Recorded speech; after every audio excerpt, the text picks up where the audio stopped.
महाराज जी, पहले तो आपका स्वागत है। टीवी चैनल जब भी खोलोगे तो वहां पे सिर्फ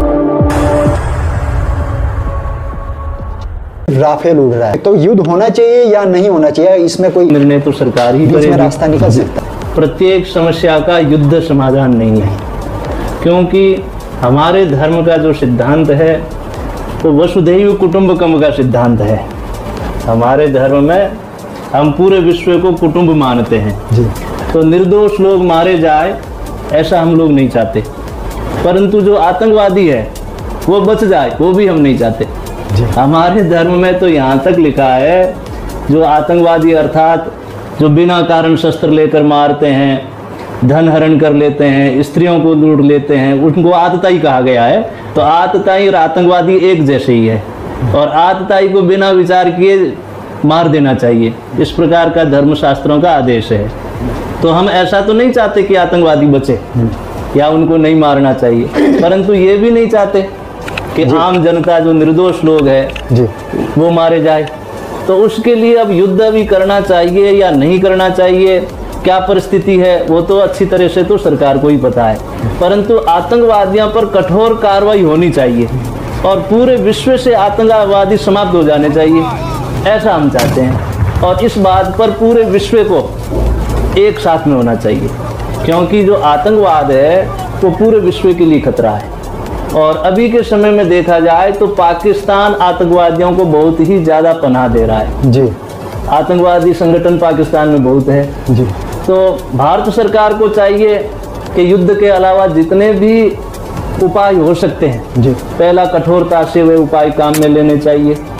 जैसे सुना है कि जल जो नदियाँ जाती है पानी बंद करने की बात चली है, और भी बहुत प्रकार के उपाय है। आजकल तो पूरा विश्व एक देश जैसा हो रखा है, सबका आपस में संपर्क है।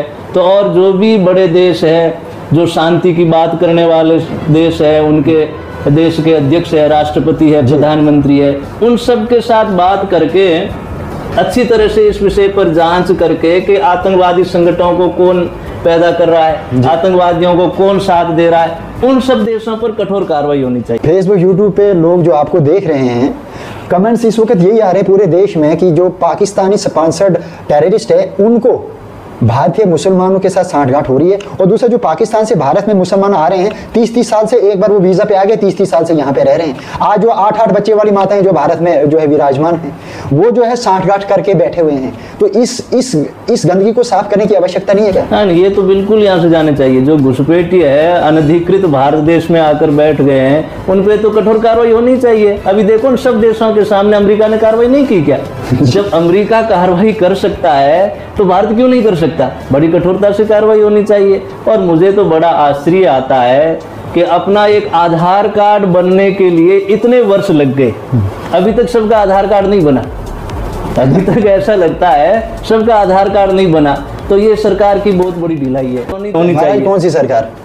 30 साल से अगर रह रहा है तो ये कांग्रेस की दीन है। अगर कांग्रेस की दीन है तो वो कांग्रेस तो अब मोदी का समर्थन कर रहे हैं कि नहीं आप युद्ध लड़ो, हम आपके साथ हैं। तो क्या दोगली पालसी तो नहीं खेल रहा? अब उसमें उनका भीतर में क्या भाव हो सकता है पता नहीं है। कांग्रेस सरकार क्या चाहती है, वह अशांति चाहती हो इसलिए कहती हो तो पता नहीं है, परंतु जो उचित कार्रवाई हो।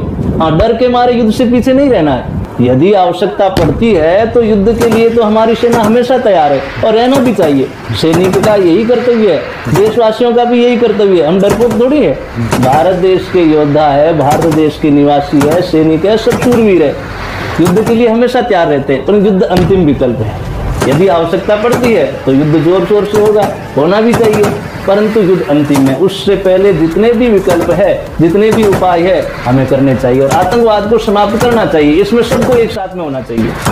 तो महाराज, देश में आतंकवाद का जो है बड़ा तांडव फैला हुआ है, तो आप ये बता सकते हैं दर्शकों को कि पाकिस्तान में तो फैक्ट्री है आतंकवाद की, तो लेकिन ये संभव नहीं हो सकता कि जब तक भारत में कुछ देशद्रोही या इनको देशद्रोही कह रहे हैं या गद्दार कह रहे हैं, जब तक ये देशद्रोही गद्दार इनका साथ नहीं देंगे आतंकवादियों का, तो ये संभव तो है नहीं। तो आप हमें ये तुलना कर सकते हैं, बता सकते हैं कि पाकिस्तान में आतंकवाद ज्यादा है या फिर देश में देशद्रोही या गद्दार ज्यादा है?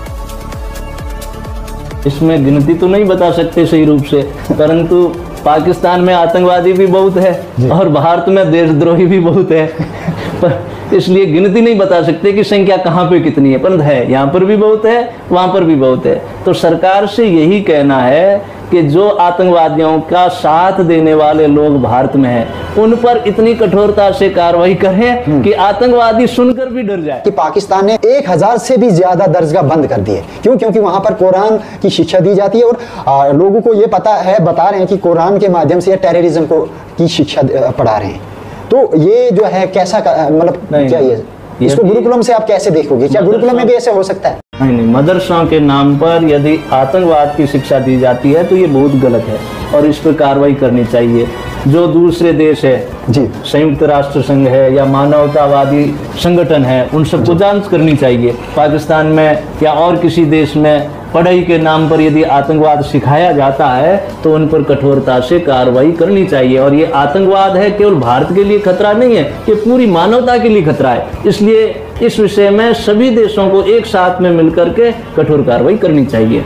गुरुकुला में तो अहिंसा, सत्य ये पाठ पढ़ाया जाता है। हाँ, यदि हमारे पे कोई अटैक करता है, जैसे हमारे ग्रंथों में वर्णन है आतताई का, आतताई आतंकवादी लगभग परिभाषा ही है, बिना कारण आकर मारना, धन लूटना, आग लगाना, स्त्री का अपहरण करना, ये आतताई के लक्षण है। और ऐसे आतताइयों को मारना हमारे धर्म में दोष नहीं बताया गया है, उसको मारने से पाप नहीं लगता।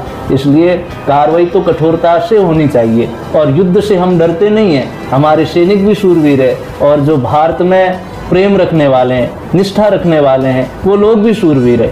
इसलिए युद्ध से डरते नहीं है, युद्ध के लिए तैयार रहना है, परंतु जहां तक हो सके दूसरे विकल्प से आतंकवाद को मिटाने का प्रयास करना चाहिए। युद्ध तो अंतिम विकल्प है। भगवान श्री कृष्ण ने अंतिम तक चेष्टा की थी कि महाभारत का युद्ध न हो, परंतु जब कोई उपाय नहीं है तो अंतिम फिर युद्ध है।